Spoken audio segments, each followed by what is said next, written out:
السلام علیکم ورحمۃ اللہ وبرکاتہ۔ بسم اللہ الرحمن الرحیم، الحمد للہ رب العالمین والصلاة والسلام علی رسولہ الامین وعلی آلہ وصحبہ اجمعین۔ آج ہم بات کریں گے خوف و ہراس کے آداب۔ زندگی میں آدمی کو بسا اوقات خوف ہوتا ہے، کبھی خوف اللہ رب العالمین کے آداب کا ہوتا ہے، کبھی دشمنوں کا خوف ہوتا ہے، کبھی بیماری کا خوف ہوتا ہے، کبھی کسی بہت سے مسائل ہوتے ہیں۔ کبھی ایسا خوف ہوتا ہے کہ کوئی آدمی مجھے مارے گا یا مجھے نوکری نہیں لگے گی وغیرہ وغیرہ۔ بہت سے آدمیوں کو بہت سی قسم کے خوف ہوتے ہیں۔ خوف و ہراس میں آدمی کو کیا کرنا چاہیے، لہذا اس سلسلے میں انشاءاللہ ہم آج گفتگو کریں گے۔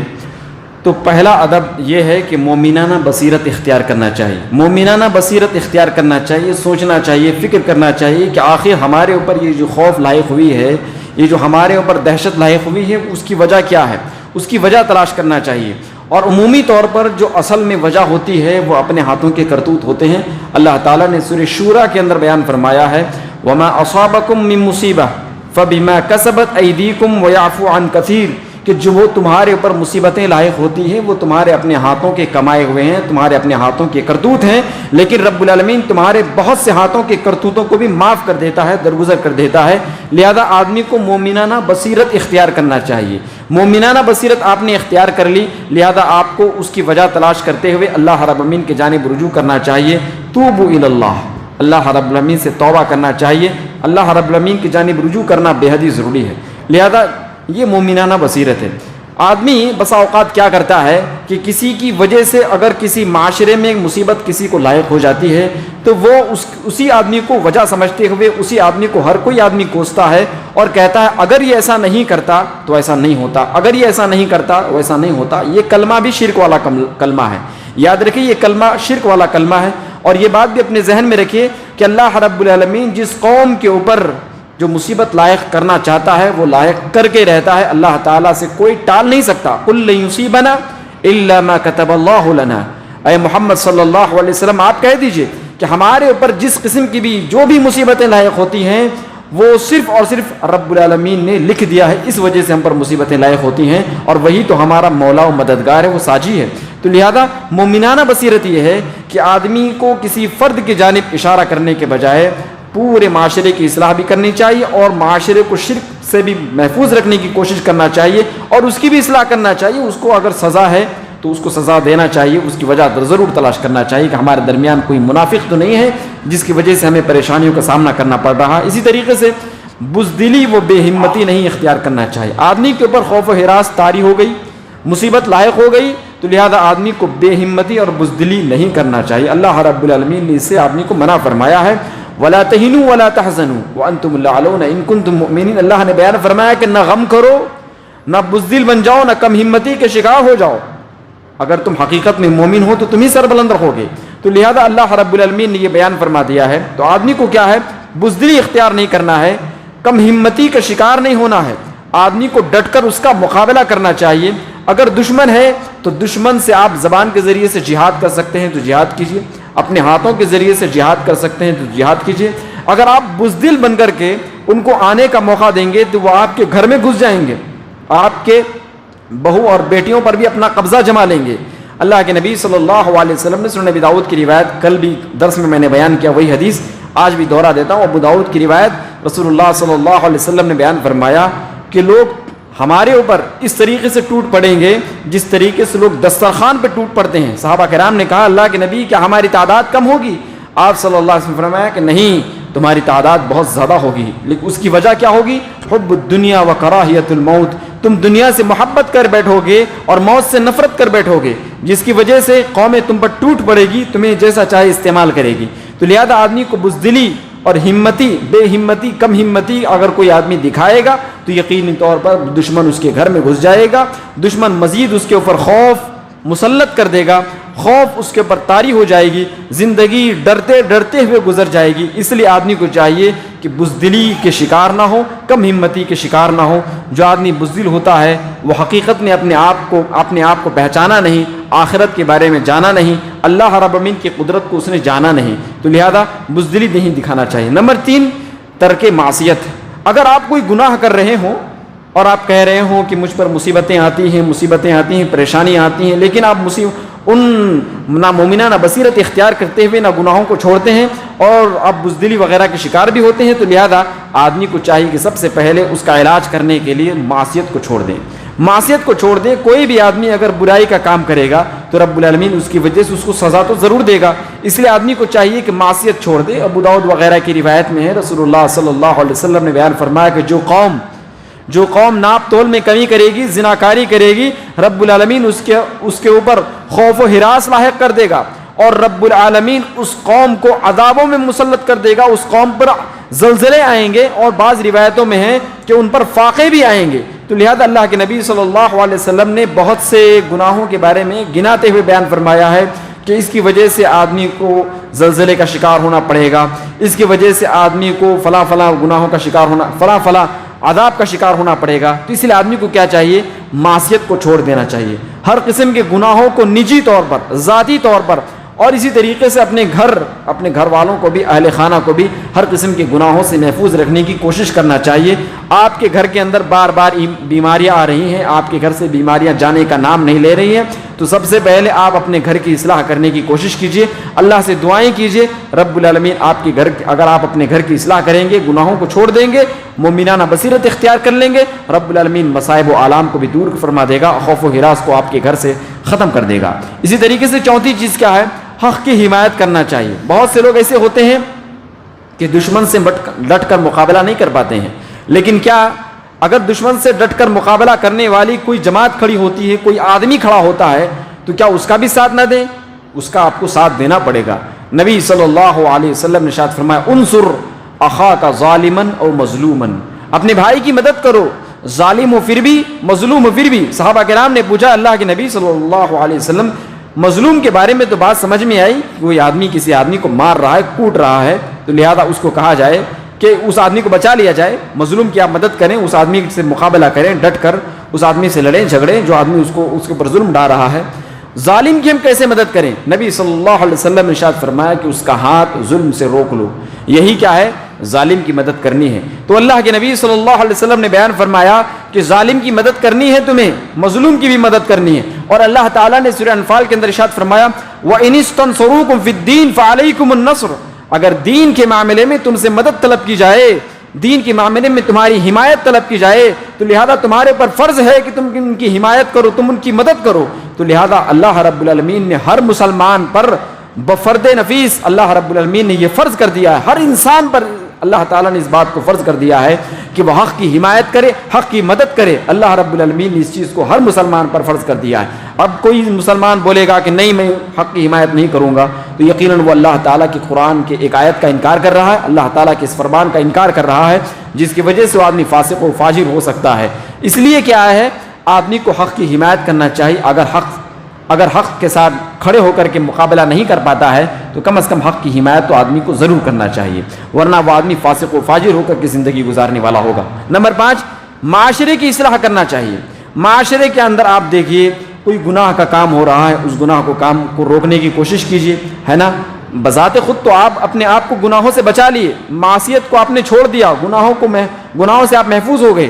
لیکن معاشرے کے اندر آپ دیکھ رہے ہیں, برائیوں کو, گناہوں کو, لہذا آپ اس کی اصلاح نہیں کریں گے تو آپ, اللہ رب العالمین جب عذاب نازل فرمائے گا تو آپ کو بھی عذاب کی لپیٹ میں لے لے گا. بنی اسرائیل کے بارے میں ہے کہ ان کے درمیان ایک بہت بڑا عالم دین رہا کرتا تھا, بذات خود عبادت گزار انسان تھا. مسند احمد کی روایت میں بذات خود عبادت گزار انسان تھا, لیکن معاشرے کے اندر بہت سی برائیاں عام تھی, وہ لوگوں کی اصلاح نہیں کرتا تھا, اس کی کوئی پرواہ بھی نہیں کرتا تھا. جب رب العالمین نے عذاب بھیجنے کا ارادہ فرمایا تو رب العالمین نے اس انسان کو بھی تباہ و برباد کر دیا, جو انسان اس کے اندر رہا کرتا تھا, اس معاشرے میں رہا کرتا تھا, لیکن لوگوں کی اصلاح نہیں کیا کرتا تھا. لہذا اس لیے کیا ہے, معاشرے کی اصلاح کرنا ضروری ہے. معاشرے کے اندر آپ دیکھ رہے ہیں کہ زناکاریاں, بدکاریاں پھیل رہی ہے, اس کی روک تھام کرنے کی کوشش کیجیے. جمعیت کو بنائیے, جماعت کو بنائیے, لوگوں کو ساتھ میں لیجیے, اکٹھا کیجیے اور پھر کوشش کیجیے کہ کسی طریقے سے معاشرے کی اصلاح ہو جائے. ناپ تول میں کمی کی جا رہی ہے, اس کی اصلاح کرنے کی کوشش کیجیے. دھوکہ دھڑی ہو رہی, اصلاح کرنے کی کوشش کیجیے. ڈاکہ زنی ہو رہی ہے, چوری ہو رہی ہے, اسی طریقے سے ایک دوسرے پر ظلم ہو رہا ہے, اس کو روکنے کی کوشش کیجیے. قانونی طور پر روکنے کی کوشش کیجیے, اپنے مال و دولت کے ذریعے, اپنے ہاتھ کے ذریعے, ہر طریقے سے معاشرے کی اصلاح کرنا ہر مسلمان پر فرض ہے۔ لہذا اللہ کے نبی صلی اللہ علیہ وسلم نے ارشاد فرمایا من رأى منکم منکرا فلیغیرہ بیدہ فإن لم یستطع فبلسانہ فإن لم یستطع فبقلبہ وذلک اضعف الایمان۔ جو کوئی انسان کسی منکر کو دیکھے، کسی برائی کو دیکھے، تو اس کے اوپر فرض ہے کہ وہ ہاتھ کے ذریعے اصلاح کرے۔ ہاتھ کے ذریعے سے اگر اصلاح کرنے کی طاقت نہیں رکھتا تو زبان کے ذریعے سے اس کی اصلاح کرے۔ اگر زبان سے بھی اصلاح کرنے کی طاقت نہیں رکھتا تو دل کے اندر برائی کو برا جانے۔ جو کوئی انسان دل کے اندر برائی کو برائی نہیں جانتا، عبداللہ بن مسعود رضی اللہ تعالیٰ عنہ کہتے ہیں کہ وہ انسان مومن نہیں ہے۔ اور اللہ کے نبی صلی اللہ علیہ وسلم نے ارشاد فرمایا وَلَيْسَ وَرَاءَ ذَلِكَ مِنَ الْإِيمَانِ حَبَّةُ خَرْدَلٍ۔ یاد رکھو، دل کے اندر برائی کو برائی جاننا یہ ایمان کا سب سے کمزور ترین حصہ ہے، اس کے بعد ایمان کا ایک ذرہ بھی نہیں ہے۔ جس انسان کے دل کے اندر برائی کا احساس نہیں ہے تو لہذا یقیناً وہ انسان مومن ہی کہلانے کا حقدار نہیں ہے۔ اصلاح معاشرے کی اصلاح کرنا ہر مسلمان پر رب العالمین نے فرض کر دیا ہے۔ اس کی ذمہ داری سمجھتے ہوئے، جیسا کہ میں نے داعیانہ کردار کے اندر میں نے بیان کیا، اپنے آپ کو ایک ذمہ دار بنائیے معاشرے کی اصلاح کرنے کے لیے، اور نجی طور پر معاشرے کی اصلاح کرنے کی ہر ممکنہ طور پر کوشش کیجیے۔ اسی طریقے سے نمبر 6 دعا پڑھنی ہے، اور اس طریقے سے نماز ہی پڑھنی ہے۔ جب بھی کسی قسم کی کوئی خوف لاحق ہو تو لہذا آپ نماز پڑھیے، نماز پڑھ کر کے رب العالمین سے دعائیں کیجیے۔ ماں عائشہ رضی اللہ تعالیٰ عنہ بیان فرماتی، صحیح بخاری کی روایت، کہ جب آندھی آ جاتی، بادل چھا جاتے، اللہ کے نبی صلی اللہ علیہ وسلم جلدی سے اٹھتے، وضو کرتے اور فوراً نماز کی جانب آپ صلی اللہ علیہ وسلم متوجہ ہوتے اور نماز پڑھتے یہاں تک کہ رب العالمین برسات نازل فرماتا۔ ماں عائشہ رضی اللہ تعالیٰ عنہا نے کہا اللہ کے نبی صلی اللہ علیہ وسلم آپ اس قدر خوف کیوں کھاتے ہیں؟ آپ صلی اللہ علیہ وسلم نے فرمایا کہ اے عائشہ کیوں میں خوف نہ کھاؤں؟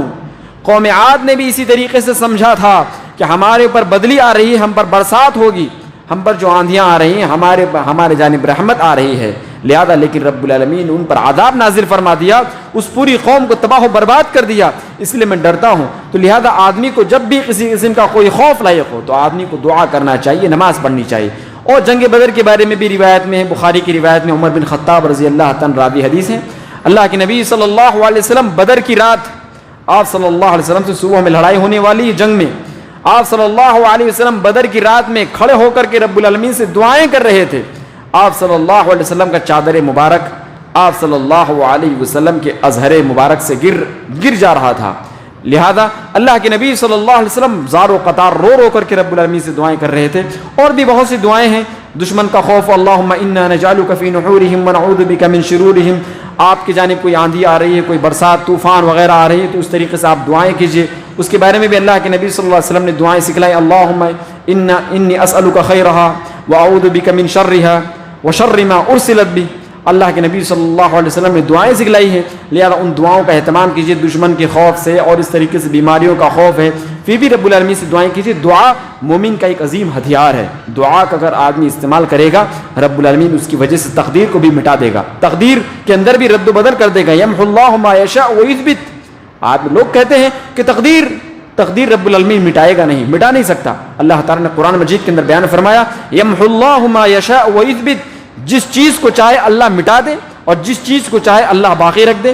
اللہ تعالیٰ ہر چیز پر جب قادر ہے تو ہم کیوں نہیں سمجھتے کہ رب العالمین ہمارے تقدیر کے بعض چیزوں کو مٹا کر بعض چیزوں کو لکھ بھی سکتا ہے، لہذا اس لیے دعا کرنا چاہیے۔ اللہ کے نبی صلی اللہ علیہ وسلم نے بیان فرمایا دعا سے انسان کی تقدیر بھی بدل سکتی ہے۔ اسی طریقے سے 7ویں اور اہم ترین چیز یہ بھی ہے کہ افواہوں کی تحقیق کرنی چاہیے۔ کسی آدمی نے کوئی افواہ پھیلا دیا، اس افواہ کی تحقیق کرنا چاہیے۔ اللہ رب العالمین نے سورہ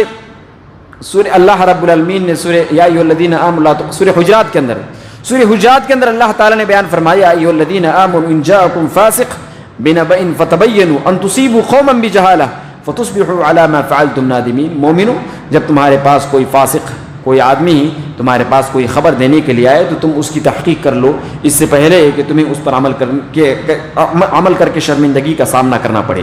اس لیے آدمی کو تحقیق کرنا چاہیے۔